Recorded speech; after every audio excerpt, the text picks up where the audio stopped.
دعوت کے سلسلے میں خوف کا ماحول پیدا کرنا. کوئی آدمی اگر اسلام کی بات کسی کے سامنے کرنے لگے اٹھا کے ڈال دو اس کو. دہشت گردی کی دعوت دیتا ہے، یہ مسلمان بنا رہا ہے، یہ کنورژن کر رہا ہے، دھرمانترن کر رہا ہے، اور یہ برابر مسلمان بنا کے سیدھا اس کو کیا کر رہا ہے، عراق بھیج رہا، سیریا بھیج رہا، اور ISIS میں داخل کر رہا ہے. تو کوئی بھی آدمی اسلام کی دعوت دینے کو ہی ڈرے، جبکہ ہمارے کانسٹیٹیوشن کے حساب سے اسلام کی بات کسی کے سامنے رکھنا غلط نہیں ہے، بلکہ صرف اسلام کیا کسی بھی دھرم کے بارے میں ملک میں قانون ہے کہ وہ اس کی تعلیم لوگوں کے سامنے پیش کر سکتا ہے. لیکن ماحول ایسا بنایا جائے کہ کوئی آدمی اسلام کا نام لینے کو ڈرے، کسی کے سامنے اسلام کی بات پیش کرنے کو ڈرے، کہ جو بھی لوگ دین کی دعوت دے رہے ہیں ان پر کیسز ڈال دو، ان اداروں کو خطرے میں ڈال دو. مدارس ہیں، مساجد ہیں، یا اسی طرح سے دعوتی ادارے ہیں، ان کے لیے خطرہ پیدا کر دو. تو دعوت کے سلسلے میں خوف کا ماحول، دین کے معاملے میں خوف کا پورا ماحول بنایا جائے. مساجد کے تعلق سے آپ دیکھیے، مسجدوں کو خطرے میں ڈال دیا جائے، یہ مسجد نہیں، یہ مسجد ایسی بنی، یہ مسجد اس کے نیچے یہ ہے، فلانی مسجد جو ہے قبضہ کی ہوئی ہے، یا مسجدوں قانونی اعتبار سے نہیں ہے. یہ آگے بھی ہوگا، یہ آگے بھی ہوگا. مساجد کے لیے خطرہ پیدا کر دیا جائے کہ ہمیشہ ڈیفینسو مینٹالٹی میں جیتے رہیں. علماء کے اعتبار سے مشکلیں پیدا کی جائیں گی، جو لوگ دعوت دے رہے ہیں ان کے لیے مشکلیں پیدا کی جائیں گی، کہ جو دعات ہیں اسلام کے ان لوگوں کے اوپر کیسز ڈال دیے جائیں، ان لوگوں کے لیے مسائل پیدا کیے جائیں. اسلام کی کوئی بات بھی کرنے لگے اس کو اتنا مارا پیٹا جائے کہ لوگ ڈریں. تو اس طرح کا ڈر کا ماحول پیدا کرنا. تو ایسے لوگ جو ہمارے سماج میں بگڑے ہوئے لوگ ہیں، جو ملک کے لیے بھی خطرہ ہیں، اسلام کے لیے بھی نقصان ہے، تو ایسے جو لوگ ہیں یہ اس طرح کا ماحول بنانے کی کوشش کریں گے، چاہے پھر وہ سیاسی لیول پہ ہو یا پھر وہ سماجی لیول پر ہو. تو خوف کا ماحول پیدا کرنا یہ نیا نہیں ہے. خود اللہ کے نبی صلی اللہ علیہ وسلم کے زمانے میں آپ دیکھیے، اور سارے نبیوں کے زمانے میں ایسا ہوا ہے. اللہ تعالیٰ قرآن کریم میں فرماتا ہے وَاذْكُرُوا إِذْ أَنْتُمْ قَلِيلٌ مُسْتَضْعَفُونَ فِي الْأَرْضِ. صحابہ مکہ میں پہلے رہے، پھر مدینہ میں آئے. اللہ نے اپنا احسان جتاتے ہوئے مدنی دور میں اللہ نے فرمایا اس وقت کو بھی یاد کرو. وَاذْكُرُوا إِذْ أَنْتُمْ قَلِيلٌ، جب تم بہت تھوڑے لوگ تھے، مائنورٹی میں تھے. اذ انتم قلیل مستضعفون فی الارض، زمین میں کمزور تھے، زمین میں کمزور طاقت تھے. تخافون ان یتخطفکم الناس فآواکم، تمہیں ڈر لگا رہتا تھا کہ کہیں لوگ تمہارے دشمن تمہیں اچک نہ لیں، تمہیں برباد نہ کر دیں، تمہیں ختم نہ کر دیں، بجھا نہ دیں تمہارا دیا. فآواکم، تو یہ اللہ ہے جس نے تمہیں پناہ دی، اللہ تعالیٰ ہے جس نے تمہیں اپنی امان میں پناہ دی. وَأَيَّدَكُم بِنَصْرِهِ، اور اپنی نصرت سے تمہاری تائید کی، تم کو سپورٹ کیا. وَرَزَقَكُم مِّنَ الطَّيِّبَاتِ، اور اللہ تعالیٰ نے تمہیں طیبات میں سے رزق دیا. مکہ سے مدینہ ہجرت کر کے وہاں اللہ نے پناہ دی، وہاں پر اللہ نے رزق کا انتظام کیا اور اللہ تعالیٰ نے مدد کی. لعلکم تشکرون، یہ سب اللہ نے اس لیے کیا تاکہ تم اللہ کا شکر کرنے والے بنو. تو یہ نیا نہیں ہے. اللہ کے نبی صلی اللہ علیہ وسلم اور صحابہ کا معاملہ بھی یہ تھا. آپ دیکھیے شروع دور میں جب دعوت دیتے تھے چھپ چھپا کے دعوت دیتے تھے. اللہ کے نبی صلی اللہ علیہ وسلم کے پاس ایک صحابی آئے اور کہتے کہ میں نے دیکھا آپ کے ساتھ میں بس 4-5 لوگ ہی تھے، تو میں نے آپ کی دعوت سنی، تو میں نے کہا کہ اللہ کے رسول میں بھی آپ کے ساتھ ہونا چاہتا ہوں. آپ نے کہا تمہارے اندر ابھی وہ طاقت نہیں ہے، تم دیکھتے نہیں ہم لوگوں کا کیا حال ہے اور ہمارے ساتھ کیا کیا جا رہا ہے، بلکہ تم جاؤ اپنی قوم میں رہو اور اپنے اسلام کو چھپائے رکھو. اپنی قوم میں رہو، اپنے اسلام کو چھپائے رکھو، اور جب تم دیکھو کہ ہم کو طاقت مل گئی ہے تب تم آنا. یہ مکی دور کی بات ہے. گئے جیسا بولے، وہ برابر نیوز رکھتے تھے، کیا ہوا کیا ہوا کیا ہوا، قافلے جاتے تھے. صحیح مسلم کی روایت ہے، بہت لمبی روایت ہے. تو دیکھتے تھے.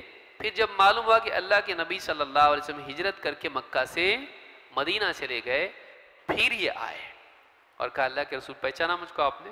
کہا کہ ہاں تم وہ ہو نا جو آئے تھے اس وقت میں. کہا کہ ہاں میں وہ، اور پھر آپ کے ساتھ ہو گئے. تو آپ دیکھیں گے کہ ایسے حالات تھے کہ آپ صلی اللہ علیہ وسلم کو خود لوگوں کو کہنا پڑتا تھا. تم ہمارے ساتھ ابھی نہیں رہ سکتے، تم اپنی بستی میں اپنے لوگوں میں رہو، اپنے اسلام کو چھپائے رکھو، جب تم کو اچھے حالات جب آئیں تب جا کے تم اپنے اسلام کا اظہار کرنا۔ تو خوف کے حالات ڈال کے مسلمانوں کو ہمیشہ ڈر اور گھبراہٹ میں رکھنا تاکہ یہ واقعی کوئی کام نہ کر پائیں۔ پچھلے نبیوں کا حال بھی دیکھیے، اللہ تعالیٰ فرماتا ہے وَقَالَ الَّذِينَ كَفَرُوا لِرُسُلِهِمْ لَنُخْرِجَنَّكُمْ مِنْ أَرْضِنَا أَوْ لَتَعُودُنَّ فِي مِلَّتِنَا۔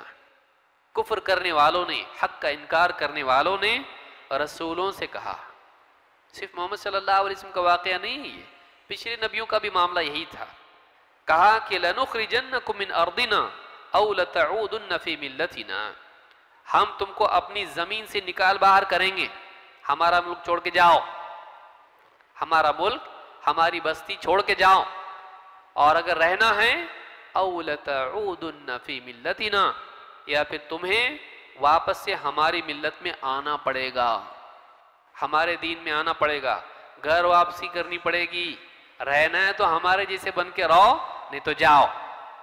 اب دیکھیے قرآن کی آیت ہے کہ یا تو تم ہماری زمین سے، ہم تم کو زمین سے نکال دیں گے، اپنی بستیوں سے نکال دیں گے، یا پھر تم کو واپس سے أَوْ لَتَعُودُنَّ فِي مِلَّتِنَا، ہمارے دین میں تم کو واپس آنا پڑے گا۔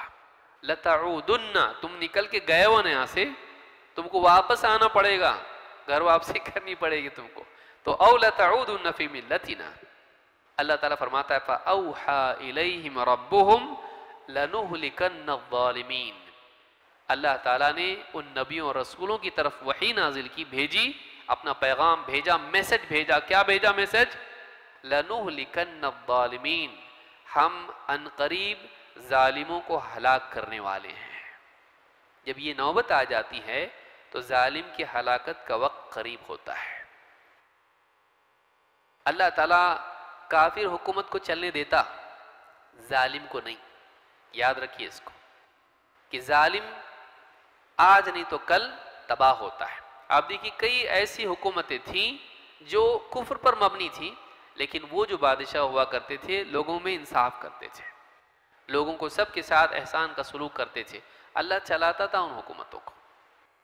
حبشہ کا معاملہ آپ دیکھیے، اور بھی معاملے دیکھیے آپ، کہ صحابہ وہاں گئے، عیسائی بادشاہ تھا، اس نے پناہ دی اپنے پاس میں، رہو یہاں پہ، اور صحابہ سالوں تک رہے وہاں پر، صحابہ نے ان کے خلاف بغاوت نہیں کی اور اس نے ان پہ ظلم نہیں کیا۔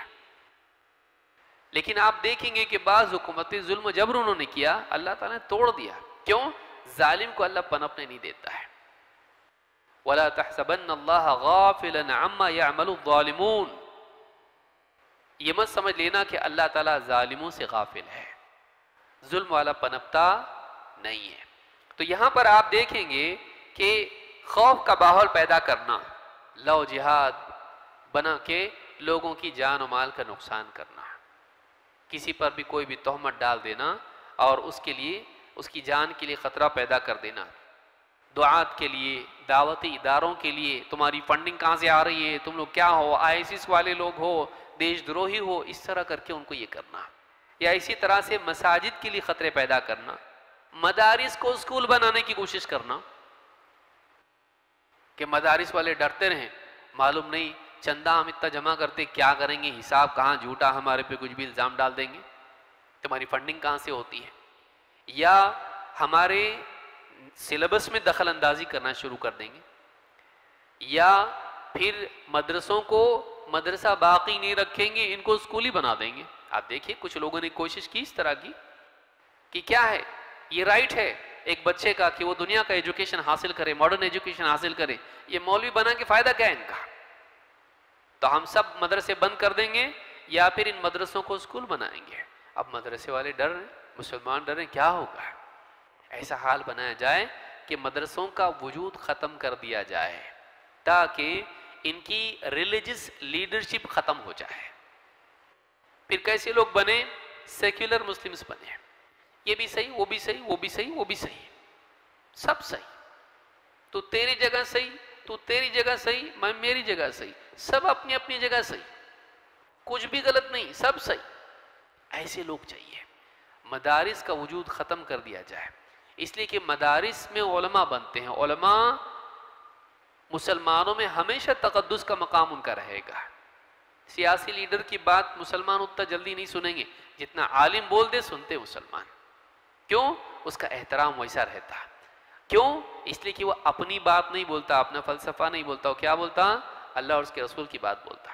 ان کو وہاں سے کاٹ دیا جائے. سارے مدارس کو کیا کر دیا جائے؟ اسکول بنا دیا جائے.